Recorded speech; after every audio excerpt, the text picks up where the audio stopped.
just wanted to ask you, how the strength and conditioning circuit's gone so far, the integration of the newcomers, and kind of like what your takeaway from summer workouts was. Well, obviously, Coach Connolly and his staff do a phenomenal job with those guys. We see it more. I popped in a couple times during our break, but the assistant coaching staff was out most of July, so we just got back last week. But those guys have been grinding and working hard. Coach Connolly's an elite strength and conditioning coach, great leader, good dude. The players love him and respect him, so he's done a phenomenal job. You can see it just physically, being back with the kids, being back on the field last week and this week. You can see some of the changes physically that they've made, and they're strong, they're healthy, they're explosive. So they obviously you can see the fruits of their labor from this summer. Yeah, coming recently from the high school level, do you feel like you kind of have a better grasp of how to integrate the freshmen coming in, especially like just being a new face on campus and like knowing what that type of attitude is like coming in and working with that type of kid? Do you feel like that kind of gives you an upper hand? Well, I don't want to say an upper hand. I think I'm a good person for them because I was recently at the high school level. I know the dynamics of especially with our the walk-on program. I was in charge of our preferred walk-ons, and a lot of local kids that are here, and sit at lunch with them and we talk. I mean, today I was sitting with some guys and talking Arizona high school football and who's who, and it was Williams Field and Liberty and Saguaro and Millennium. Right. Just having that knowledge, I think, makes me a comfortable face for some of our young players to come in and see. So if I can make their transition a little bit easier, just because they feel like they know somebody here, somebody that knows them or knows their background a little bit, for sure. And for me, it's fun. I like, obviously I spent the last 16 years of my life in that setting, so it's fun for me to come down and hang out at lunch and talk a little smack back and forth with some of our coaches and obviously a lot of our players that play ball out here. Yeah. So with fall camp right around the corner, what's kind of the main objective, kind of big picture for the offense, but also for your position group as well? Yeah, it's really taken everything that we've built upon, winter, really ramped up in spring, and then tried to fine tune this summer. It's taking that and making it a well-oiled machine, and making sure everybody's comfortable with the schemes, their responsibilities within the scheme, playing as a unit, understanding the big picture of why we're doing things and how things fit together. We're trying to be a well-oiled, fine-tuned machine. So when we hit that Southern Utah game, we're ready to roll. And, Coach Baldwin's done a phenomenal job, obviously taking Coach Dillingham's offense, putting his touches on it, really creating a new operating system, teaching it to all of us. We're all brand new. We were all hired in December, and getting us to understand it to the point where we are comfortable to then go and teach it to our players. And I think they've done a phenomenal job with that. I know I'm personally comfortable with our offense, with the scheme, with the terminology, with how we package it together, which allows me to go stand up in front of my guys and communicate it to them in a concise manner so they understand it and then go perform it. So that's it. We're just cranking it up to the next level.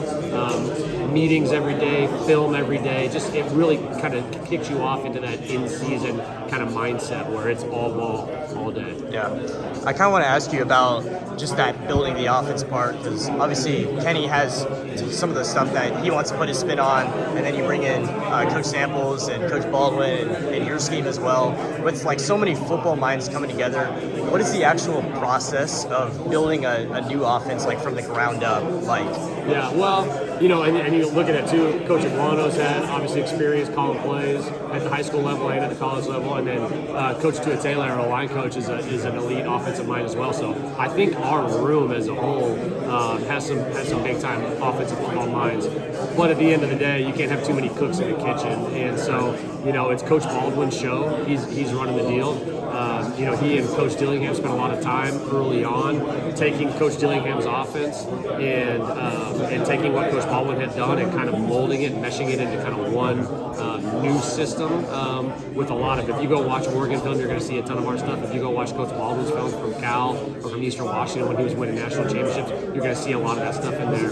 But we got to make sure that for the rest of us, we're not all trying to just pile too much stuff on, because that's sometimes that's too. Less is more, I guess, so to speak. And so I think that's a big thing, is that we all understand our role, that we add our input when it's necessary, and Coach Baldwin's great about listening and taking things into. But I think you got to pick your spots, and we're doing great things right now. So I think for all of us, outside of Coach Baldwin and Coach Dillingham, it's just like, hey, let's learn this. Let's get on the same page. Let's make sure we're speaking the same language. That our coaching points, when we start talking about coaching the fine details, that we're all saying the same thing. I think more emphasis has been on that than trying to have 7 different guys trying to call plays and trying to add new things and bring new. I mean, we want ideas, we want all that stuff, but at the end of the day, we've got to put our trust that Coach Baldwin's going to put us in a good position. We've got to follow his lead, and so I think that's really important. That you've got the chef that's got to run the kitchen, and you got everybody else that's getting the ingredients. Chef. Yeah, exactly. And so we're going to be the best sous chef we can be, and let Coach Baldwin call the shots.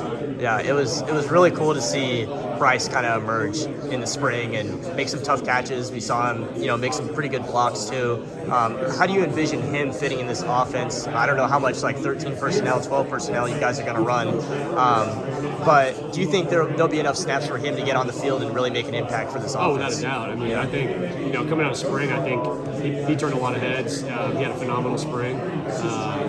We base out of 11. We're in 12 a lot. Probably 40% of the time we're at 12. There's going to be a lot of opportunities for him to get on the field. And, we think he has a very, very high ceiling that he's just starting to scratch right now, honestly. We knew that obviously he can flex out. He was a good route runner. He's got good soft hands, catches the ball, has good ball skills.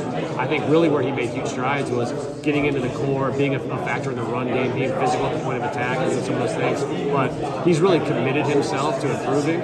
I think he and I really have connected as far as my coaching style and his learning style. I feel like he's confident with himself and his ability. And that's the best thing as a coach is you just want to instill confidence in your players, that they understand what you're asking them to do, they understand how to execute it, then they can just go play.